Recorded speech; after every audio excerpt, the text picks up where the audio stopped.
80% of your results or 80% of your problems come from 20% of the parts of your business.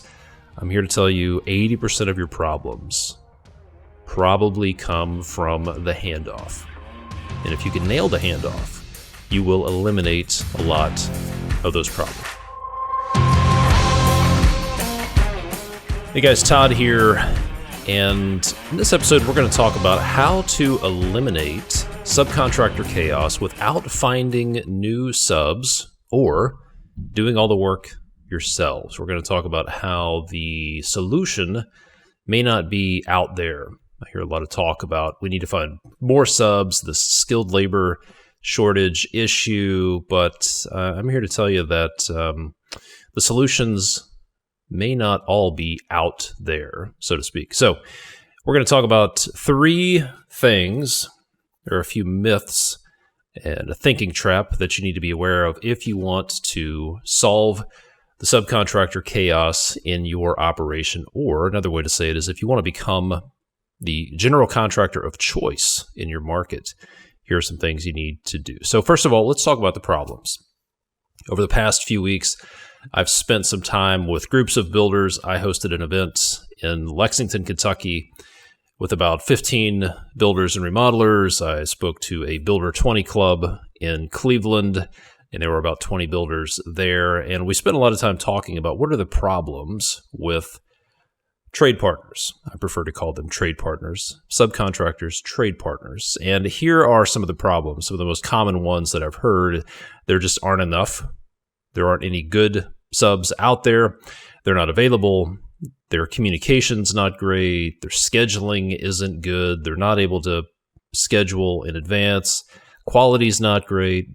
Missing expectations. There's this gap between our expectations of them and what they actually deliver.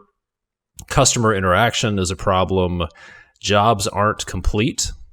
They leave and the jobs aren't done. They're like 80%, 90%. Punch lists are a nightmare. There's a lot of rework. There's schedule delays. There are change orders.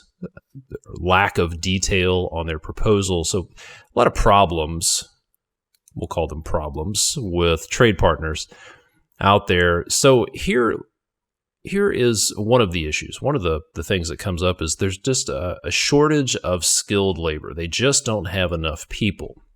And while that may be true, let's talk about that. Is it really a skilled labor shortage or is it something else?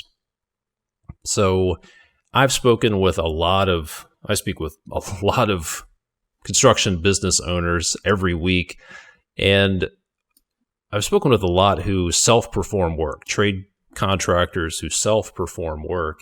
And it is not unusual when I ask them, how much time does your average employee out in the field lose every day? How much time is wasted, lost? And it's not unusual for people to tell me, oh, man, my guys are probably losing an hour a day easily. Or in some cases, 2 hours a day of lost productivity. So if we do some math, if you have, let's say you're a drywall contractor or an electrician or concrete contractor, you're self-performing work. If you're losing 1 hour a day, assuming 20 working days a month, that's 20 hours of lost production a month. That's 2.5 days of lost production per month. It's about 6 weeks of lost production per year. So losing 1 hour a day on average equals 6 weeks of lost production a year. Okay? If you're losing 2 hours a day, that's 40 hours a month, which is an entire week of production per month, which is 12 weeks per year. So losing 2 hours a day of production is like losing 12 weeks a year. That's 3 months of production. Okay? So you may be wondering, all right, yeah, but how are they losing this production? Where is this time going? How are they losing 1 to 2 hours a day? They're probably not that inefficient, right? Well, let's look at where some of the most common places people are losing time. We're talking about field crews, okay? They lose time looking for information, either flipping through 3-ring binders, looking through emails, whatever. They're looking for information.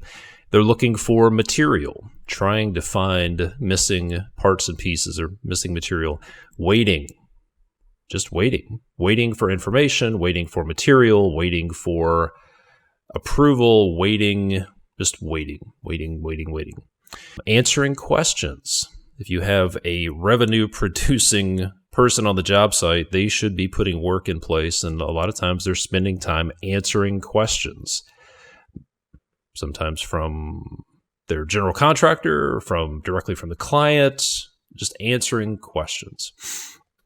Making extra trips out to a job site to do something that was extra, to do something that was missed, but just making extra trips. Windshield time. If you're in a market like the DFW market, Atlanta, Chicago, LA, anywhere in the Northeast, windshield time is a huge time suck. They're losing production because of job readiness. This is a big issue. I've worked with quite a few specialty trade contractors, and the jobs aren't ready. They're told the job is ready. The job's not ready when they get there. So they can't be productive. They can't do their work. I heard from an electrician recently who said they were scheduled to start in-wall rough-in. And when they showed up, they found out that the GC had scheduled metal stud framing and in-wall rough-in to start the same day. It's pretty hard to rough in walls when there are no studs. So job site readiness. They're losing a lot of production because something's not ready. Well, this is not quite ready, so you need to jump around and go start over here and then come back to this. Job site readiness is a huge productivity killer. Picking up material, going to the supply house, going back to the shop, picking up material. I had an electrical contractor send me an email sometime in the last couple of years, and the title was, "It's not a profit bleed, it's a gusher." And he had installed GPS tracking equipment on some of his trucks. And when he looked at the data, he found out that he had set up these geofences around a few supply houses, and the amount of the number of trips that his crew was making to these supply houses and the amount of time spent at the supply house was staggering. This was all during the working day. That's why he said, this is not a profit bleed, it's a profit gusher. Another time waster, place where people are spending time. If you're wondering, well, how are they losing 1 to 2 hours a day? Another one is talking to you or your team on the phone. Talking on the phone, looking for emails, looking for information, trying to dig through a Google Drive or Co-Construct or Builder Trend or some OneDrive folder looking for information. They also spend a lot of time talking to the client directly, answering questions, trying to put on a good show for the client, which is not very productive. Rework is a big one, big time waster. This wasn't quite right. We used the wrong material. Oh yeah, we changed that. Rework. Meetings. Spending time in meetings is an absolute time suck. Huge productivity killer. And then pricing changes, discussing changes, talking about changes. So when you think about this, if you have a small crew working on a project, whether it's a small remodel project, a new custom home, commercial project, if you have revenue producers, people on your trade partners team who are supposed to be putting work in place, and their lead person is spending time answering questions, looking for information, looking for material, spending time in meetings, pricing, answering questions about changes, it's easy to see how they can lose 1 to 2 hours a day. So if we look at an example, this is some quick math. If you can, let's say you have a crew of 8 people. If you're running a trade partner operation, specialty trade partner, drywall, electrician, concrete, framer, metal stud framer, whatever it is, if you have a crew of 8 people, if you can reclaim 1 hour of lost production per day, that's like adding 1 person to the crew. Okay? If you can reclaim 2 hours of lost production per day, that's like adding 2 people to the crew.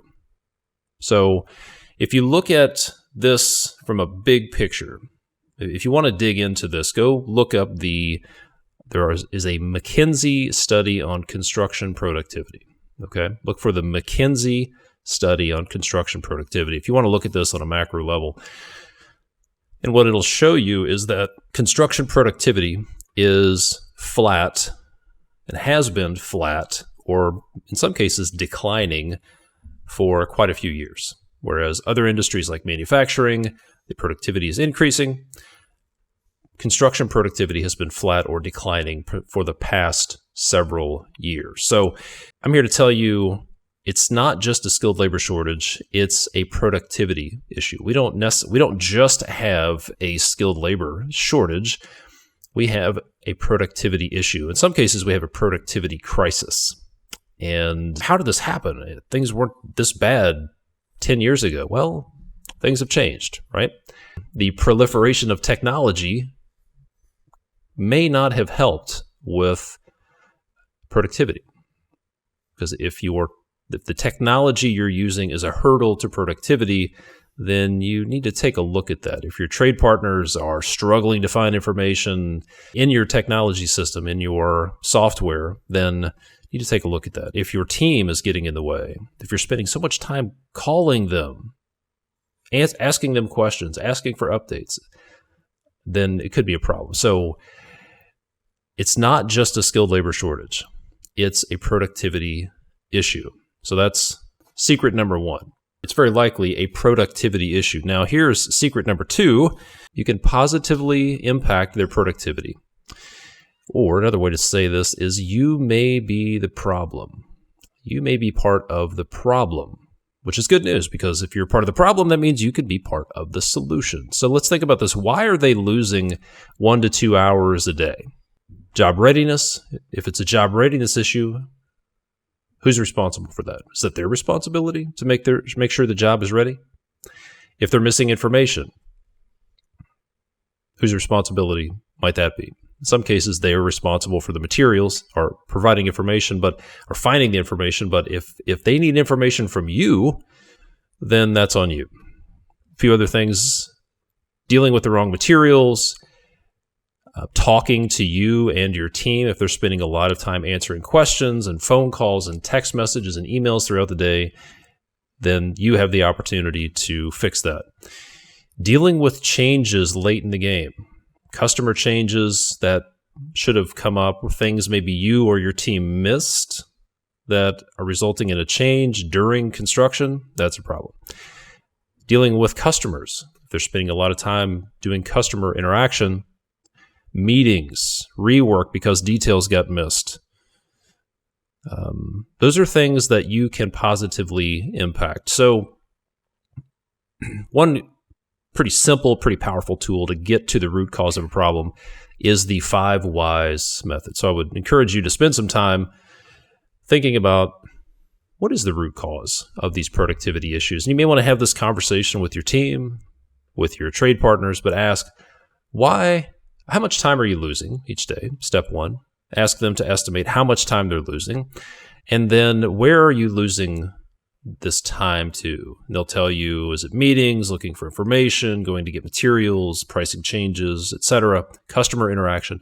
And then start the 5 whys program, if you want to call it, 5 whys to get to the root cause and ask, well, why is that happening? Why are you spending so much time pricing changes? Why isn't the job ready? Why are we calling you so much? Why is my team calling you so much? Why are you spending so much time interacting with customers? And then, why is that happening? So the 5 whys method is to ask, why is that happening? Then ask, well, why is that happening? And why is that happening? And get to the root cause and then fix it. So what you'll find, very likely, is that a lot of the reasons for lost productivity can be traced back to you and your team. This is good news. It's good news and bad news. The bad news is it could be your fault, right? But the good news is that means you can change it. So you can put systems in place. You can do things to positively impact their productivity. So that's number 2, is that you can increase their productivity. Another way to say that is you may be the problem. All right, so what do? We've we've hugged the porcupine of self-awareness, realized, all right, maybe we are to blame. Maybe there are some things we can do. Maybe it's not just a skilled labor shortage. Maybe we can no longer just stand back and wait for the Mike Rowe's of the world to get more young people into the industry. Maybe some of those productivity issues are on us. There are things we can do. So what do we do? Where do we start? Well, here's what I can tell you, is that the underlying problem is often the JETS trap. The underlying problem behind a lot of these productivity losses and profit bleeds is the JETS trap. This is the just enough to start trap. Let me explain what that is. This is when we do just enough to get an estimate out the door, just enough to start, just enough to get the estimate out the door. We do just enough to get a contract signed. There are allowances in there, missing selections, missing specifications, these gaps that are just waiting for us to step into. We do just enough to get a purchase order issued, just enough to get a subcontractor started, just enough to get a project started. Let's just get out there and get started, and then we'll figure it out later. Does that sound familiar on your projects? Think about that. How many problems are you dealing with because of this just enough to start? It happens at all levels, all right?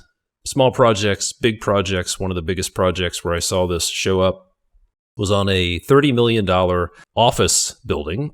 I was working for the real estate developer who was going to develop, build, and own this $30 million office building for a very large Fortune 50 company. And it was interesting to see how this played out. The way the whole project started with the just enough to start. The real estate broker sent out an RFP, a request for proposal, saying we need a basic office building. I think it was 140,000 square foot office building. And they did just enough. This was like a 2 or 3 page RFP for a $30 million project. Okay, so they did just enough to get the developer selected. And then they had this schedule that had to be met, had to move in by a certain date because their existing lease was going to expire. So the clock was ticking, probably started 6 months too late to begin with. And then we were brought on as the developer. We were selected based on that just enough to start RFP. And then it was time to get the project bid out. So it was, all right, we need to get a general contractor on board. Well, we need to have a design. We have some bidding documents that they can bid on. So we went back to them. All right, what do you need? And they're like, they hadn't done the program yet. They didn't know what size cubicle they would have, how much amenity space, how much meeting space. They didn't have a program yet. So they had us, the entire team started the design with just enough to start. It was based on this 140,000 square foot assumption. Well, we started the bidding process, and about 2 weeks before the bids were due, they came back and said, oh, crap. You know that 140,000 square foot building we said we needed? After doing the program, we realized we need 162,000 square feet. So we're 2 weeks out from having bids due, and we're redesigning this building from 140,000 square feet to 160,000 square feet. Okay? Imagine the chaos. Changing the design after bid documents have already gone out. And then, so that was a big problem. So we did just enough to start the bidding process, just enough to start the design process. The whole project was structured as a fast-tracked project because we needed to get the core and shell out there and get that under contract. And then there was going to be an interior fit-out contract. So we're doing just enough. So we're getting locked into a general contractor, not even knowing what the finishes were going to be, doing just enough to get. So just enough to get a contractor on board. So the entire project was plagued with just enough to start problems, just enough to get a developer on board, just enough to get the design started, just enough to get a general contractor on board. And it was chaos for about 18 months from start to finish. Absolute chaos. So that's what the just enough to start trap looks like on a residential project, custom home, the way the just enough to start shows up is, all right, we need to get a contract signed. We got to get this project started so we can fill a gap in our schedule. Yeah, but Todd, we don't have the selections on this. We don't have all the details figured out. We don't know what the finishes are. And you're like, well, you know what? We got to get this thing going because we have a gap in our schedule, or we've already committed to the customer, or for whatever reason. So we've got to get it started. Let's do just enough to start. We'll figure everything else out later. And then what happens? We haven't selected the flooring. We haven't selected the cabinets, the countertops.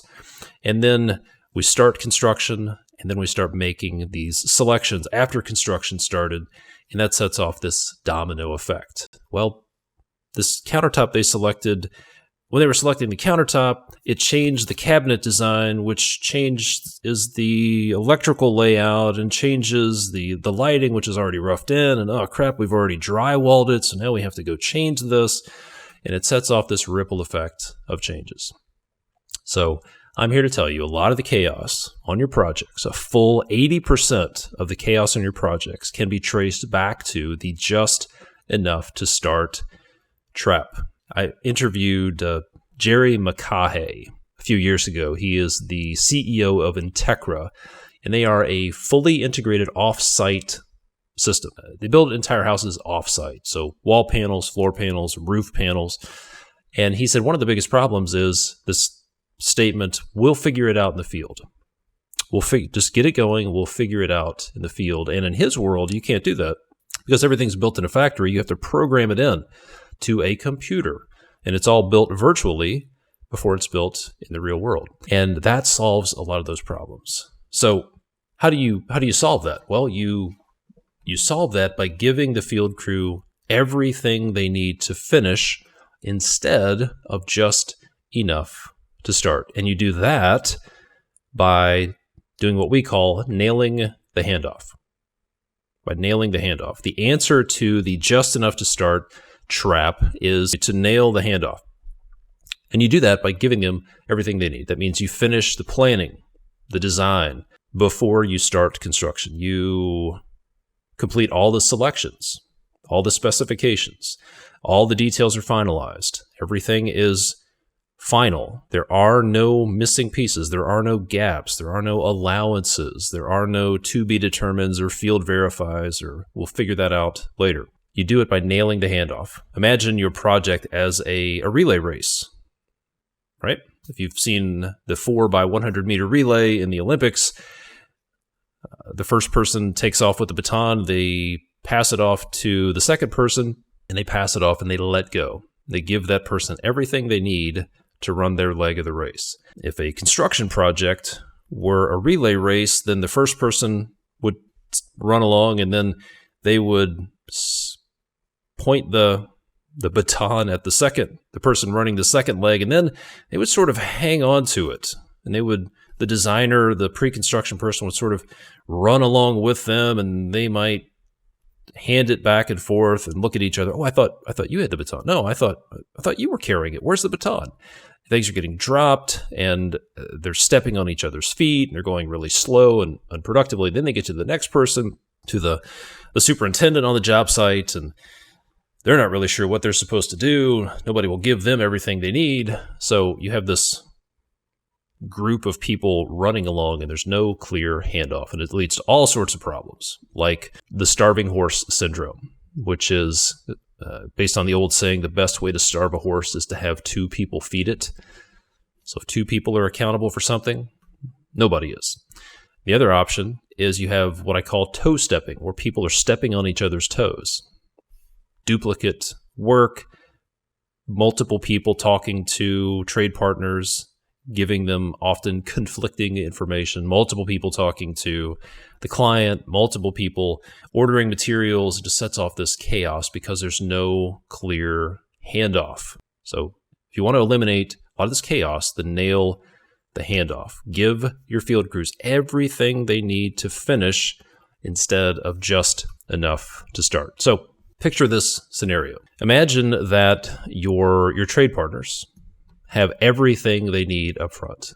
That your plumbing contractor from day one knows, has good drawings, has good detailed drawings. They know the plumbing fixtures. Imagine if your electrician has everything that they need. They have coordination details. They have the light fixture package. All the selections are made.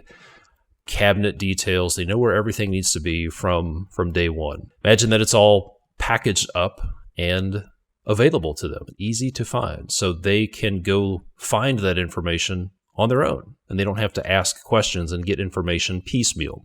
Imagine that your jobs are ready when your trade partners show up. Imagine that you have the confidence and they have the confidence that when they show up on your job site, it's going to be ready. They're going to have all the information they need, all the materials going to be there, all the details are there. The trades in front of them are done and out of the way, and the job is actually ready, and they can just build.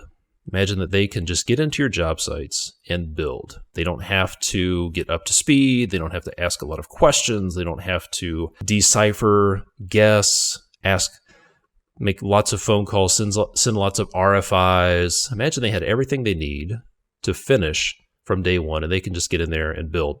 Imagine that they're clear on your expectations. What if you had like an expectation document that listed out all of your expectations about fit, finish, quality, working hours, noise, customer interaction, job site specific details that are unique to the way you operate, communication protocol? What if they were clear on expectations from the day one and they know what finished looks like? What if they had a checklist? What if you went ahead and told them, hey, here's our quality control checklist that we're going to use at the end to measure success, and we're going to give it to you on day one. So we'll just go ahead and show you the answers to the test right up front. Imagine what that would be like. And if they have all this information, what's going to happen to the level of chaos in your operation? Would you expect the number of phone calls, emails, and texts, and co-construct and build return messages to increase in this situation or decrease? If they have everything they need, what are they going to call you for? Will the number of questions go up or go down? And then would you expect the number of changes that pop up in the field to increase or decrease? Just think about that. So if you want to document your process, if you want to have SOPs in place, but you're wondering where should I start, then start by nailing the handoff. You may need to document other parts of your process, but this is the lead domino. If you believe in the 80-20 principle that 80% of your results or 80% of your problems come from 20% of the parts of your business, I'm here to tell you 80% of your problems probably come from the handoff. And if you can nail the handoff, you will eliminate a lot of those problems. So let's recap. What I set out at the beginning was to prove to you that you can actually become the general contractor of choice. You can eliminate subcontractor chaos without self-performing work and without finding all new subs, and that the problem may not be out there. The problem and the solution may be in here. So to recap, it's not just a labor issue. It's not just a skilled labor issue. It's a productivity issue. It's very likely a productivity issue. Number two, you can impact their productivity. Or another way to say that is you may be the problem. And number three, the underlying problem is the just enough to start trap, and you can solve that by nailing the handoff. Nail the handoff to solve the just enough to start trap. So let me ask you a few questions. You may be wondering, what's in it for me? Why do I need to solve this? It's not my fault. It's not my problem. What's in it for me to go help my trade partners be more productive? All right? Think about this. What will happen? Let's say you do the work, you nail the handoff, you help your trade partners become more productive. What is going to happen to your schedules? A lot of people are talking about schedule overruns and schedule delays right now. If you can help your trade partners be 10% more productive, what's that going to do for your schedules? Do you think they'll get shorter? Will the schedules get longer? What's it going to do to your customer experience? If your trade partners have everything they need to finish, what's it going to do to their customer experience? Will it give your customers a better experience or a worse experience? What about your customer confidence? What will it do to your customer confidence when they walk onto the job site and they see that everybody on the job has everything they need? They have the details worked out. There are no questions. The customer knows, hey, I know exactly what I'm going to get, and I have confidence in this team that they understand. What about the chaos level in your organization? If you're spending a lot of time in firefighting mode right now, if your trade partners have everything they need before they start, do you expect that chaos level to go up or down? Would you spend more time firefighting, or would there be less fires to put out? And then what would this do for your daily schedule? If you're not firefighting, if you're not dealing with chaos, what would you spend your time on? Let's say you had 4 hours a week, just 4 hours a week, out of firefighting mode that you could reclaim and do something more productive with it. What would you do with those 4 hours a week? And then what do you think it would do for the level of service that you get from your trades? And maybe the pricing you get from your trades? Or would you be more likely to get their A-team? Are they more likely to send their A-team to a project that's ready to go, and they have confidence it's going to be ready and that they can get the work done in one mobilization? Or do you think they would be less likely? What about your pricing? If they're making more money on your projects, if they're more productive on your projects, are they going to give you better pricing or worse pricing? And then here we are. I'm recording this in November 2022. Interest rates are rising. Inflation is a serious thing. Recession could be looming. So if you are helping your trade partners be more productive, more efficient, more profitable, is this going to make your business more resilient or more recession-proof or less recession-proof? If you have your systems dialed in, and if things start to go south, if there's a slowdown, who are the trade partners in your network more likely to work with? Somebody who has all of their stuff together, or somebody who's chaotic and disorganized? So, to recap, it's not just a labor issue. It's very likely a productivity issue. Number two, you can impact their productivity, and it may be in your best interest to help solve their productivity. And the underlying problem is the just enough to start trap, and you can solve that by nailing the handoff. So where do you go from here? A few things I would recommend. Number one would be talk with your trade partners.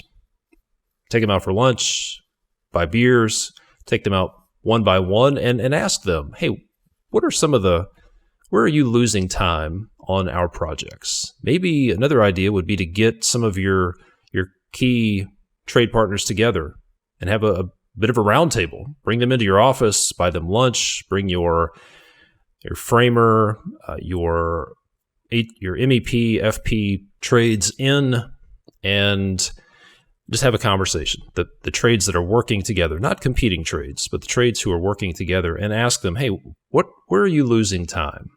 How can we make your operation more efficient? What can we do to help you? Okay. And then a couple of other resources to share with you if you want to know more about nailing the handoff and how to do it and why you need to design your nail the handoff process with your team. Very crucial. Then I would encourage you to go watch the latest and greatest edition of a webinar that I've done, which is titled Get Out of Your Business, How to Make It Run Without You This Year. So if you want to learn about Nail the Handoff, go watch that webinar. You can get your hands on that for free at constructionleadingedge.com/get-out, GETOUT. And I mentioned a recession. If you want some real-life practical tips and strategies to recession-proof your business so that you can survive a downturn and thrive afterward, then I would encourage you to go check out that webinar at constructionleadingedge.com/recession, constructionleadingedge.com/get-out, and constructionleadingedge.com/recession. So there you go. Get out there, help your trade partners be more productive, because there's a lot in it for you. Thanks so much for listening. If this has been valuable for you, or if you get value out of this podcast, if you could leave a rating and or a review on Apple Podcasts, that would be greatly appreciated. That means a lot to us here at Construction Leading Edge, and it helps to get the word out there to the rest of the world. Thanks so much for listening. I'll see you next time.